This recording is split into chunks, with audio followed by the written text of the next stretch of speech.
At 3:50 in the morning, a call goes out from Enrique Arochi's phone to Hunter Foster. 3 minutes later, there are 2 more messages.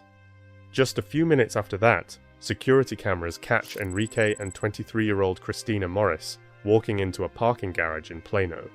3 minutes pass. Only his car pulls out of the garage. Her car stays right where it was. She is never seen alive again. It's August 2014, Labor Day weekend. Christina had driven in from Fort Worth to the shops at Legacy to spend the evening with people she knew from school. Earlier that night, she had argued with her boyfriend. She was upset. Yeah, but she was holding it together. She'd had just a few cocktails. The plan was simple: drive herself home. At 2:12 in the morning, she texts her boyfriend asking him to pick her up. She can't find her keys. He doesn't answer. Around 4 a.m., she leaves her friend's apartment. Enrique Arochi is right there beside her. 10 minutes later, a friend calls her. Christina says they're almost at her car. She promises she'll text once she gets inside. She never does. The cameras show her walking next to Enrique. Voluntarily. No signs of force. Then they move out of view. After that, the only thing captured on video is his car exiting the parking garage. Both of their phones keep connecting to the same cell towers for more than an hour after that. At 4:56 in the morning, her phone signal disappears forever. His phone keeps moving, heading back home. Christina misses work. She doesn't answer calls. Her car is found locked. Her phone and purse are gone. There are no signs of a struggle nearby. Nothing that immediately screams violence. And that's what makes it even more chilling. Enrique tells investigators he doesn't remember anything. He says he drank about 10 shots, 5 or 6 beers, took Adderall, and smoked marijuana.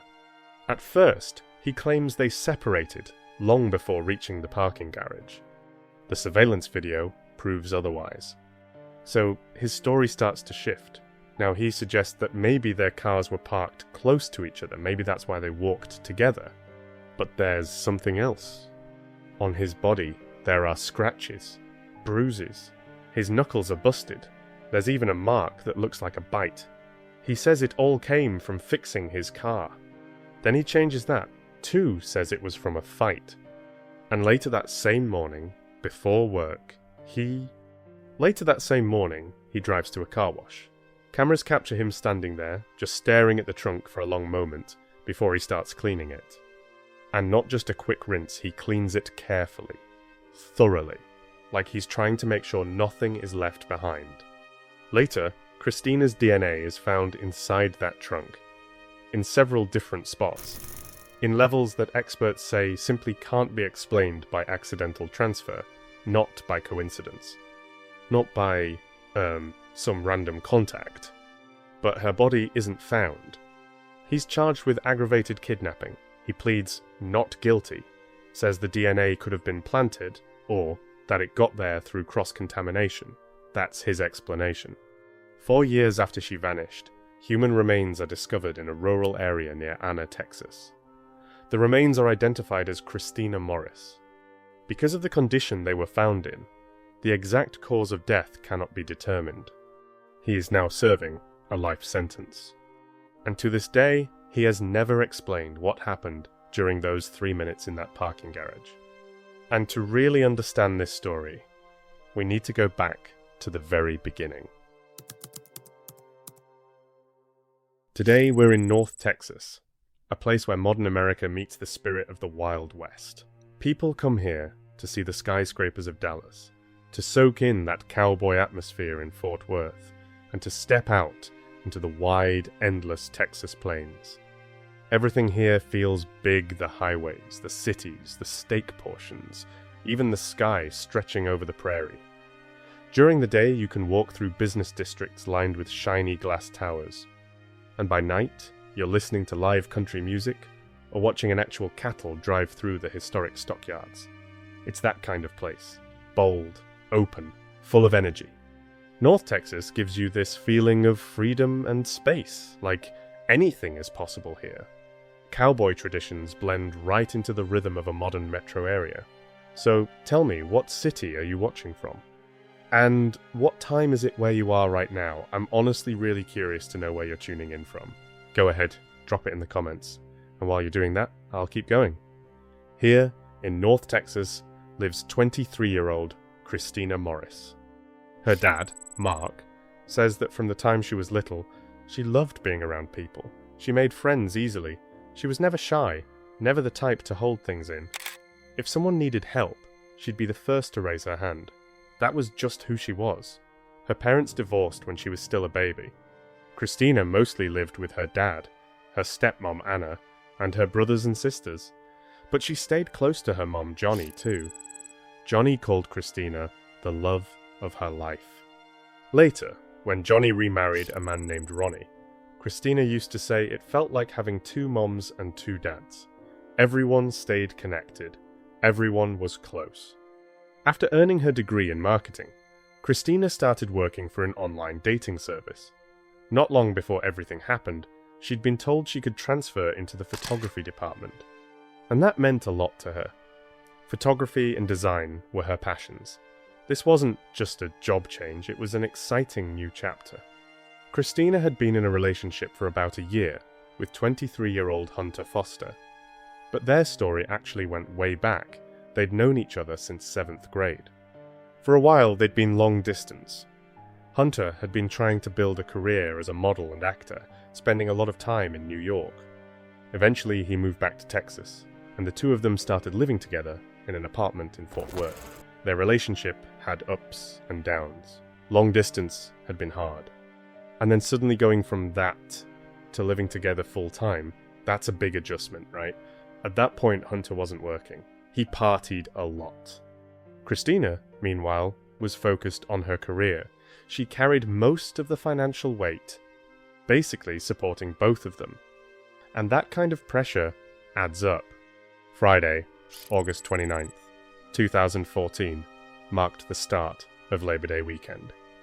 People were ready to hang out, celebrate, throw parties. Christina was no different. That day, she and Hunter had another argument. From her car, she called her friend Taylor to talk through everything, the tension, the doubts, what their future might actually look like. Taylor reassured her. Christina decided she wasn't going to let the fight ruin her night. She wanted to get dressed up, see her friends, and just breathe for a little while. She took a selfie in her car. Just a quick snapshot before heading out. Then she drove about 45 minutes from Fort Worth to Plano to meet up with old friends from school for what was basically a small reunion. The first group had gathered at Paulina Petrosky's apartment. By around 11 p.m., they were already out in the area known as the Shops at Legacy, starting at Henry's Tavern, then heading over to Scruffy Duff. At 11:35, surveillance cameras captured Christina, Paulina, Sabrina Boss, and Enrique Arochi walking down the street together. Just 4 friends out for the night. Nothing looked unusual. When last call was announced, the group went back to Paulina's apartment with a few more people from school. Later, partygoers said most everyone was pretty drunk. But Christina had only had a few cocktails. She wanted to make sure she could still drive herself home if she decided to leave. She was also feeling a little down because of the argument with Hunter. Her mood kept shifting. One minute she was fine, the next she was quiet. You could tell something was weighing on her. At 2:12 in the morning, Christina texted Hunter, asking him to come get her because she couldn't find her car keys. But Hunter was out with friends in downtown Dallas that night. He didn't see the message. She got frustrated when she couldn't reach him. Sent a few more texts. Still no response. And at that point, you can almost imagine her looking at her phone like, seriously? For a moment, she considered just staying the night at Paulina's place. That probably would have been easier. But then, she found her keys. And once she did, she changed her mind. She wanted to see Hunter face to face, to talk things through, clear the air. Her phone battery was already getting low down to the last bars, so she figured she'd just drive back. She texted him again. I'm sorry. I really am. Why can't you just talk to me? Good night. I hope you're okay, because I'm not. My phone's about to die. After that, she left Paula's apartment and headed toward her car. It was almost 4 in the morning. The party was over. Everyone was either leaving or crashing for the night. A few hours later, people started waking up, some of them still kind of out of it from the alcohol, and they began texting each other to make sure everyone had made it home safely. Just a quick, "Hey, you good?" kind of thing. But Christina didn't respond to anyone. Her phone went straight to voicemail. At first, it didn't seem like full panic mode. She had a shift at work later that day, so maybe she was just sleeping in. Maybe her phone had died and she was getting ready for work. But her shift started and ended, and Christina never showed up.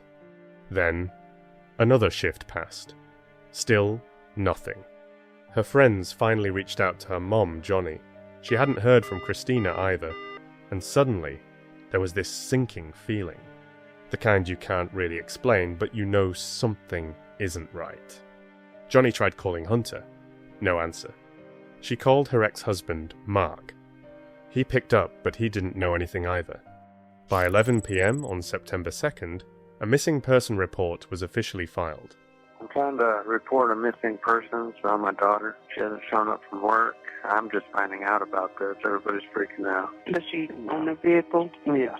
A 2001 Toyota Celica. She was last seen in Plano. She lives in Fort Worth.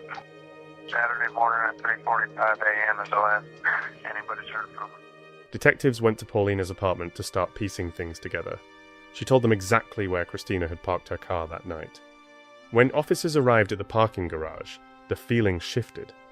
Her car was still there, parked on the first level, locked. That's when it got real.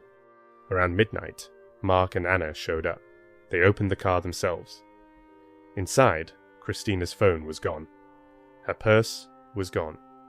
No obvious signs of a struggle, no broken windows, no damaged doors. Nothing scattered on the ground nearby. It didn't look like someone attacked her at the car, which means she never made it to it. Something happened before she got there. Paulina told police she had seen Christina leave the apartment with Enrique Arochi. They walked out together. After that, she didn't know anything else. What happened once they stepped away from the building? She couldn't say. "What do you know about Enrique?" That's what the detectives asked her. Her answer was, Almost nothing. Paulina had only met Enrique a few months earlier. The only thing they really had in common was that they went to the same school. They recognized him, sure, but they didn't actually know him. Still, since it was kind of a mini class reunion, she invited him to come along. Detectives called Enrique. He said he wanted to help however he could, but he claimed his memories of that night were blurry. He said he'd had around 10 shots, 5 or 6 beers, taken Adderall and smoked marijuana, and that was just what he could remember. He told them he'd only exchanged a few words with Christina the entire evening. He also added that when he mixes alcohol, he sometimes experiences blackouts, like large chunks of time just disappear. According to him, they did leave the apartment together. But near the edge of the apartment complex, he said, they split up. He claimed she walked off in a different direction on her own. That was his version. Hello? Hi, Enrique. This is Detective Kathy Stammer, Plano Police Department. What time do you get off work? I'll be leaving here soon. I'm going to finish a couple things. Okay. I wanted to see if I could get you to come by so we can talk to you about Christina. Obviously, everybody's getting very concerned.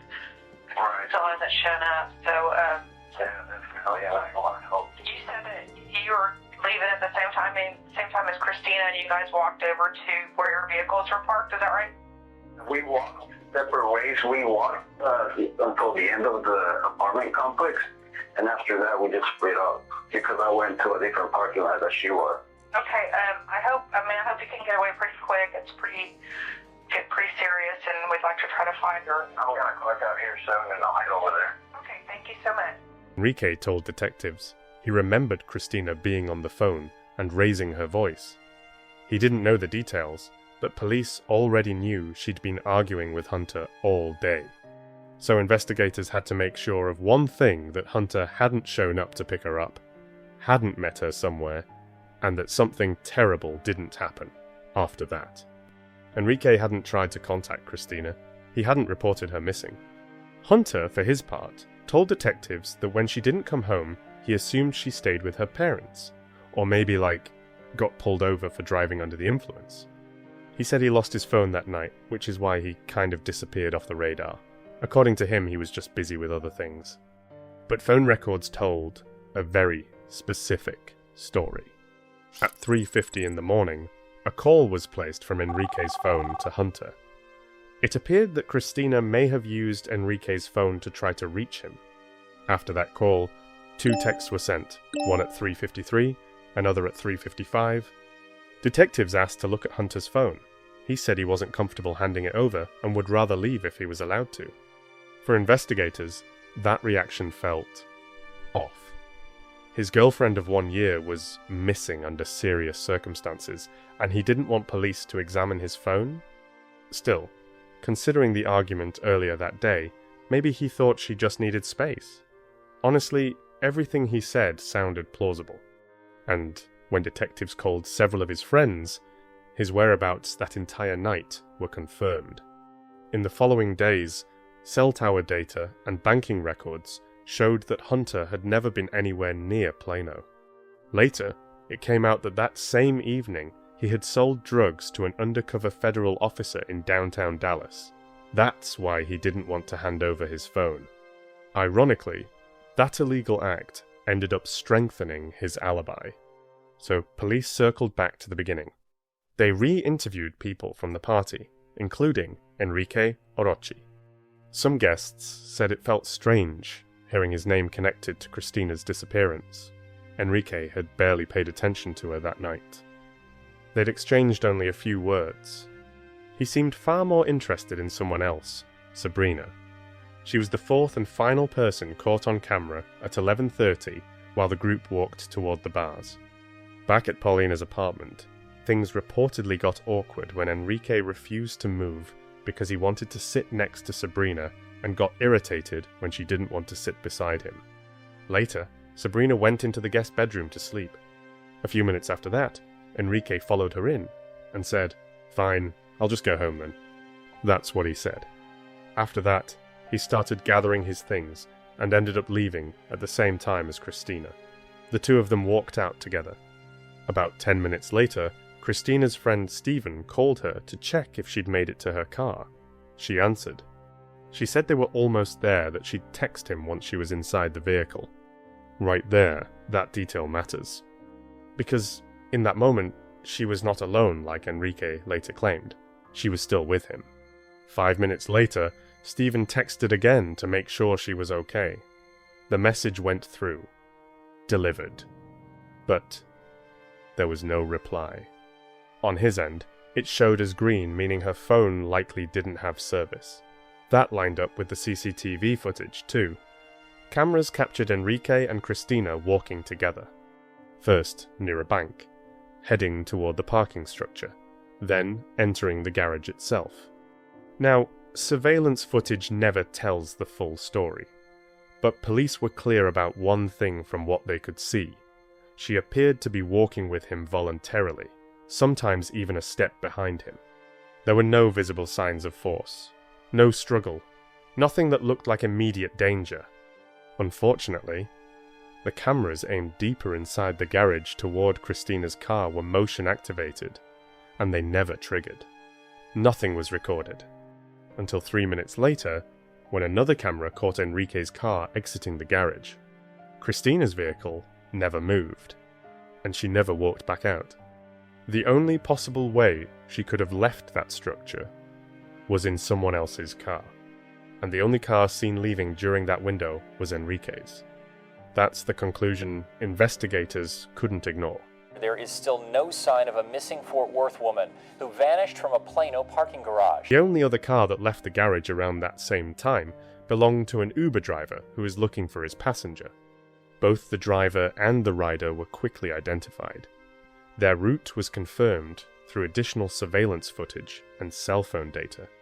After checking everything, Police were confident neither of them had anything to do with this. They were officially cleared. So investigators brought Enrique back in. They laid out a diagram of the parking structure in front of him, and asked him to show exactly where everything supposedly happened. He stuck to his original story, said he'd parked in a completely different spot, entered through another entrance, and that he and Christina had split up long before reaching the garage. Then police played the video, because they already knew that wasn't true. The moment the footage rolled, his demeanor changed. He went quiet. He looked surprised, hesitant, like he wasn't sure what to say next. Is that your car?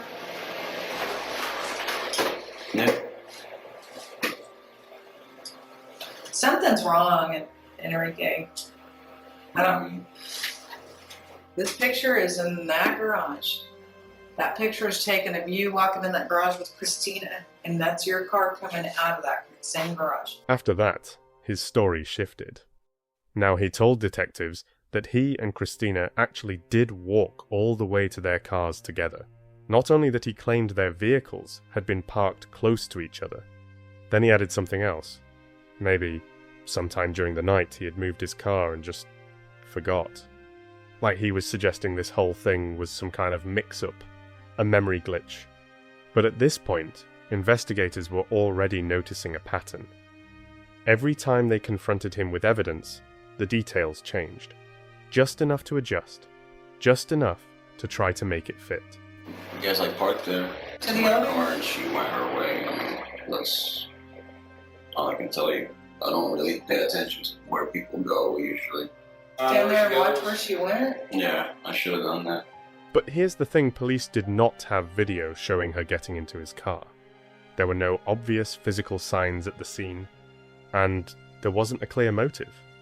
Detectives asked to search his vehicle. He said he had an important business meeting the next day and needed the car. That was his answer. Officers also noticed injuries on his body, scratches, bruises, busted knuckles, and what looked like a possible bite mark. He claimed the injuries came from working on his car. Said a tire had fallen on his arm, leaving a bruise. Said he punched his own vehicle in frustration, causing a dent in the body. Later, though, that explanation changed. He admitted he'd been in a fight. He didn't say with whom. When he finally allowed them to look at his car, it was clear the interior had been recently vacuumed and cleaned thoroughly. Police saw the dent he'd mentioned, but without the proper warrant, they couldn't conduct a deeper forensic search. So Enrique was allowed to leave again. At that point, officially, police said he was not considered a person of interest in her disappearance. They were still waiting on cell phone data, hoping it would show where he went after leaving the parking garage. Enrique worked as a store manager at a Sprint location in Allen. That Saturday morning, he was scheduled to start his shift at 8 a.m., just 4 hours after he was last seen with Christina. When detectives spoke to his co-worker, she said he showed up 3 hours late. And when he finally did arrive, something seemed off. He looked disheveled. He was limping. He complained about pain in his ribs. Throughout the day, he appeared disoriented and was acting strangely. The reason he was late? Before heading to work, he stopped at a car wash. Cameras there captured him standing for a while, just staring at the trunk of his car. Then he opened it and began meticulously washing and cleaning the inside. By then, 5 days had already passed since Christina disappeared. Helicopters and drones were flying over Plano. Search teams combed through areas. Not a single solid lead.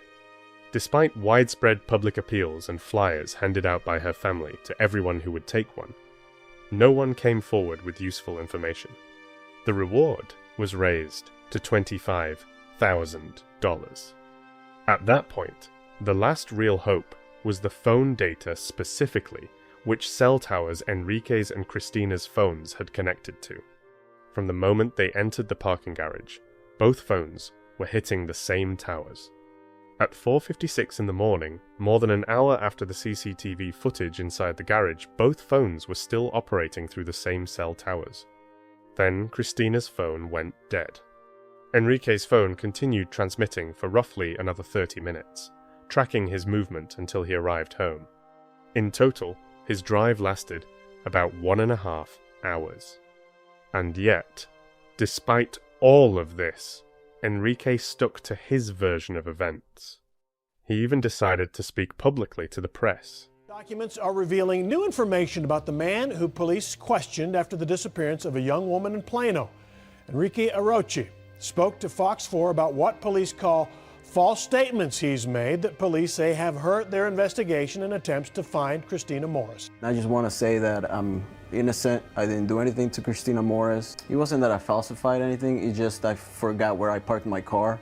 I'm a really distracted guy. I don't have a sense of direction. I didn't even remember that I let her borrow my phone to call her boyfriend, and the detectives told me that I did, and I showed them.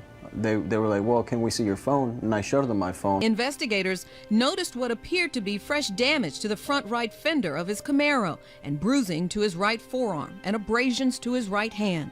And one of the rims fell on my arm, and I got really pissed because I got hurt, and I wanted to hurt something, so I hurt my car. I punched it twice.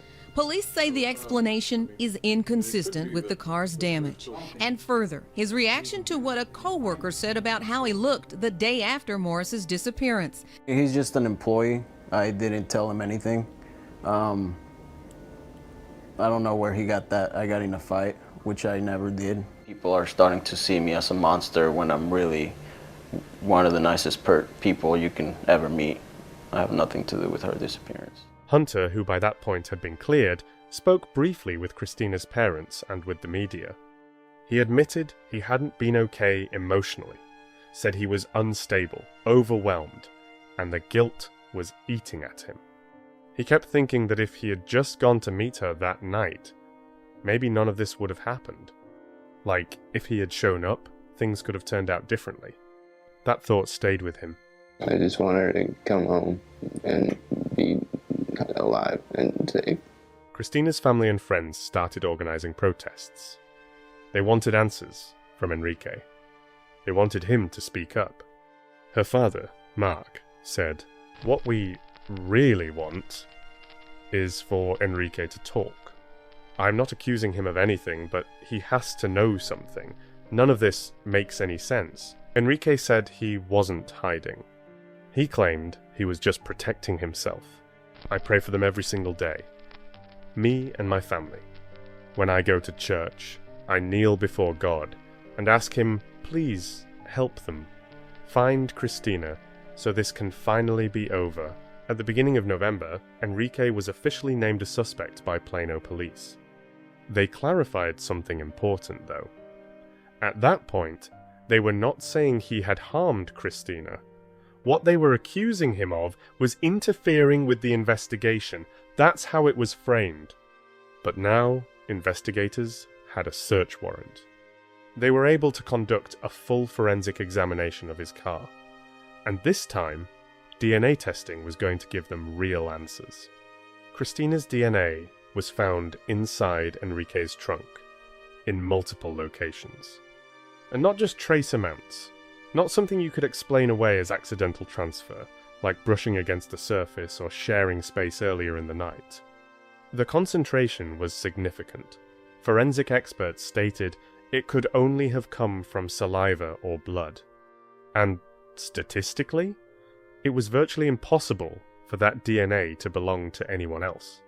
24-year-old Enrique Arochi held on a $1 million bond. An Arochi family spokesman says Arochi's been very depressed since his arrest about 8 o'clock Saturday morning at his parents' home in Allen, where investigators carried out evidence into the night.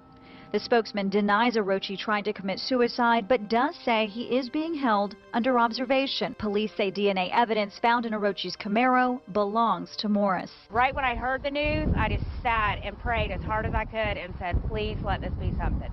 McElroy says she still believes Morris is alive, possibly sold to traffickers. Police say lab results on DNA evidence only part of the weight.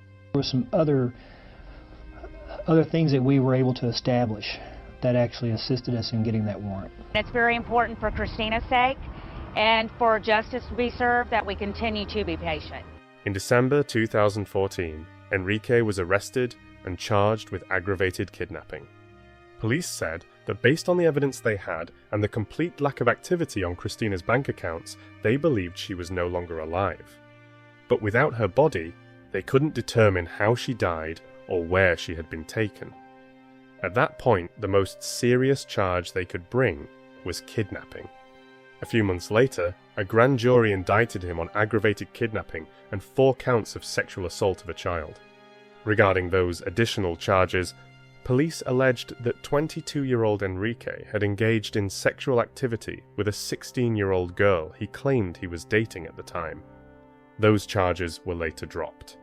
According to court documents, the grand jury concluded that Enrique intended to cause bodily injury, sexually assault, and terrorize Christina by intentionally or knowingly abducting her, restricting her movement without her consent in a way that substantially interfered with her liberty, and concealing or holding her in a place where she was unlikely to be found. Enrique pleaded not guilty. The prosecutor later said this was the most complex case he had ever handled. Enrique chose not to testify. It's been 2 years since Christina Morris vanished from a Plano parking garage. She was caught on surveillance video. That was the last time she was seen. Plano police believe she was abducted and murdered. The man accused of kidnapping her from the shops at Legacy in Plano goes on trial in just a couple of days. The motions address a broad range of evidence, one seeking to suppress cell phone records, another addresses tests performed on DNA evidence found in Arochi's vehicle. Shook says one of the biggest challenges for the defense may be the interviews Arochi did with police and media following Christina's disappearance. How does that figure into this case? That will be a major part of the state's case, I think. All right, well, if convicted of aggravated kidnapping, Arochi could spend up to life in prison. Investigators and prosecutors developed 2 main theories about what happened that night. Both were built on the belief that Enrique made a sexual advance toward Christina, possibly after feeling rejected and humiliated when Sabrina turned him down just minutes earlier. The first theory was that Enrique made that move as they approached their cars. Christina refused. In a rage, fueled by alcohol, he struck her, forced her into the trunk, and drove away. The large dent on the side of his car, which he claimed came from punching it, may have actually happened during a violent struggle with Christina. The injuries to his knuckles, investigators argued, weren't from hitting metal. They were from hitting her. The second theory, which many believed made more sense given that only 3 minutes passed between them entering the garage and his car exiting, suggested something slightly different.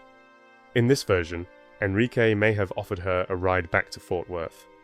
She could have gotten into his vehicle voluntarily. But somewhere along the way, something changed. Maybe she realized he was driving in the wrong direction. Maybe she understood she was in danger. Maybe he made another sexual advance. Or maybe it was both. When she tried to get away, a fight broke out. Investigators believed that based on the severity of his injuries, the struggle was extremely violent. By the time she was placed in the trunk, they suspected Christina was either dying or already dead. Her father had said she was terrified of the dark. She also struggled with claustrophobia. The idea of her being trapped in complete darkness alone, scared, fighting for her life was almost impossible to bear. And in a cruel twist, she likely felt safe walking beside Enrique that night. According to her family, her fear of darkness was so intense that she slept with a light on. Earlier, Enrique had suggested that police should look more closely at Hunter. He even implied Hunter might have been involved in Christina's disappearance, despite Hunter already being cleared. Hunter agreed to testify in court and explain exactly what he had been doing the day she disappeared. Until that point, he had invoked the Fifth Amendment and said very little publicly. But everything shifted when Hunter himself was arrested just 1 week before Enrique. He was serving time after pleading guilty to participating in a conspiracy to distribute ecstasy. The undercover officer he sold drugs to on the same night Christina vanished had triggered a larger federal drug trafficking investigation. Under an immunity agreement, Hunter agreed to testify truthfully in exchange for assurance that his statements would not be used against him in federal drug violations connected to the case. He admitted he had made serious mistakes. He acknowledged having a drug problem, and he openly said that his behavior after Christina disappeared looked terrible. Instead of immediately focusing on finding her, he continued using drugs with friends. He made bad decisions. He spoke honestly about the tension in their relationship and the regret he carried for how he had acted. But he maintained one thing clearly: he had nothing to do with what happened to her, and he said he was deeply devastated by the entire situation. Meanwhile, the prosecution's case grew stronger. CCTV footage, DNA results, cell phone tower data. One detective testified that he found numerous images and videos on Enrique's phone depicting women in scenarios involving rape, bondage, mutilation, and torture. However, Enrique's defense team argued that every piece of evidence could be challenged. They said both Enrique's car and Christina's car had been processed in the same laboratory, meaning cross-contamination was possible. There was no CCTV footage showing her physically getting into his vehicle. And cell tower data, they argued, is not always perfectly precise. Then, in September 2016, after nearly 2 days of deliberation, the jury reached a verdict. Verdict form reads as follows. We, the jury, find the defendant guilty of aggravated kidnapping as charged in the indictment, and it is signed by Bill Rice as presiding juror. Enrique was found guilty of a first-degree felony aggravated kidnapping. When the verdict was read, it marked a major turning point in the case. But even with that conviction, one devastating question still lingered in the air. Where was Christina? Life in prison. That is the sentence handed down today by the judge to Enrique Arochi. It took Judge Mark Rush only a matter of minutes to hand down the maximum, and that being a life sentence. Now, in all, five members of Christina's family spoke directly to 26-year-old Enrique Arochi as part of the victim's impact statements. Now, Arochi appeared dismissive, looking away and rocking back and forth in his chair. Several times, Arochi appeared to smirk as family members spoke. That did not go unnoticed by family members, who made it clear to Arochi that while he spends the rest of his life in prison, their search for Christina will go on. He needs to tell the truth for once in his life. That's what I mean by do the right thing. Tell me where Christina is, because you know where she is. He has no feeling about what he did. It doesn't bother him a bit. Even the sentence didn't bother him. I hope it bothers him when he gets there, and I hope he gets what's coming to him. Now, no one from Arochi's family appeared to be in the courtroom for the sentencing. Now, this life sentence means that he must serve at least 30 years in prison before he's even eligible for parole. Later, Enrique filed an appeal and requested a new trial. That request was denied. From prison, he gave an interview and said, "I want to apologize to the Morris family for not being able to help them. My family and I pray for them constantly, and for Christina's well-being." He refused to talk about what happened after they entered the parking garage. "All that DNA in my trunk. I don't know how it got there. It could have been cross-contamination. It could have been planted because they didn't have another suspect." Enrique insisted that the case against him was mostly built on circumstantial evidence. And even now, he continues to argue that police should have focused more on Hunter. "I've placed my life in God's hands. He knows when I'll get out. That's up to him. I believe justice exists. It's not right to serve time for something I didn't do, and I'll fight this for the rest of my life." Christina's family responded simply, "We'll fight too." The verdict gave them some sense of justice, but it didn't answer the question that hurt the most. Where is she? Her family searched every single day. Her father would often go out alone in the rain, under the blazing Texas sun. It didn't matter walking through thick brush and wide open land, scanning every patch of ground, just hoping for something, anything. Her mother made an even bigger sacrifice. She moved to another part of the state so she could dedicate herself to the search full time. She left her job behind. Finding her daughter became her job. Even though police believed Christina was dead, her family held on to hope. They believed she was alive. that maybe she was being held somewhere against her will. Her mom, Johnny, kept calling her phone, leaving voicemails every day.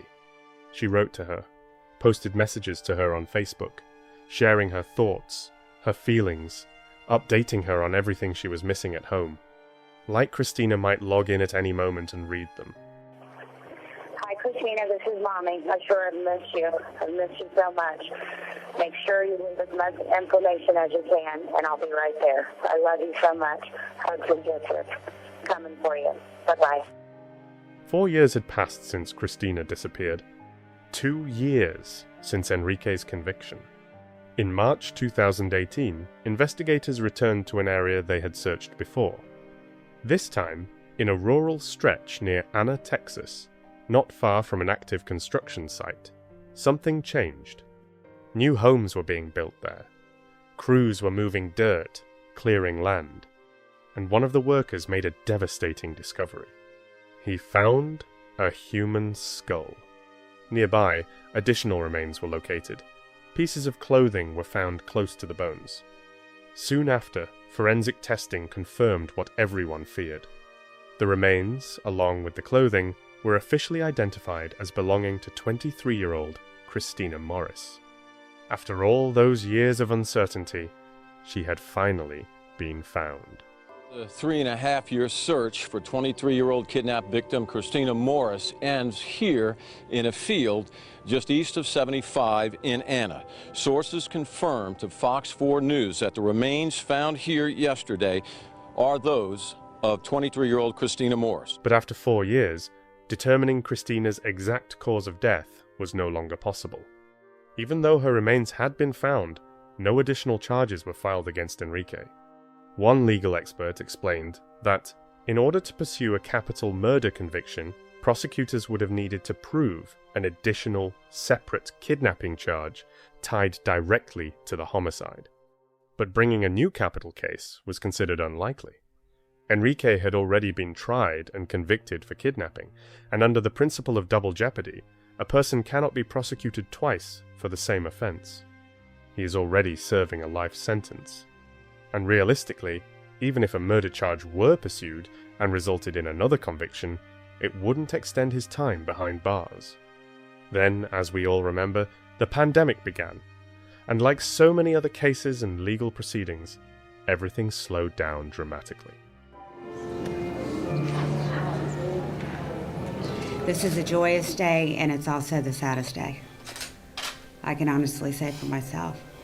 But I plan on celebrating and her life today, and I just want to try to get through this. And I think I can. You can. Yeah. We're just really grateful for all the support that we've had and for all the love that people have shown for Christina. I know she returns it. I hope y'all feel her presence as we do. I felt it the moment I walked in that church. At the time this story was prepared, Enrique still had not admitted guilt. What happened in those early morning hours remains in the dark. Christina's mother said she knows her daughter would be proud of them, proud that they never stopped searching, that they never gave up. Now, at least, they were able to bring her home. They could hold on to a small measure of peace, knowing she was finally at rest. Her stepmother, Anna, said, "Now, we have a place to go, a place where we can sit with her, talk to her, but this is not the ending we hoped for.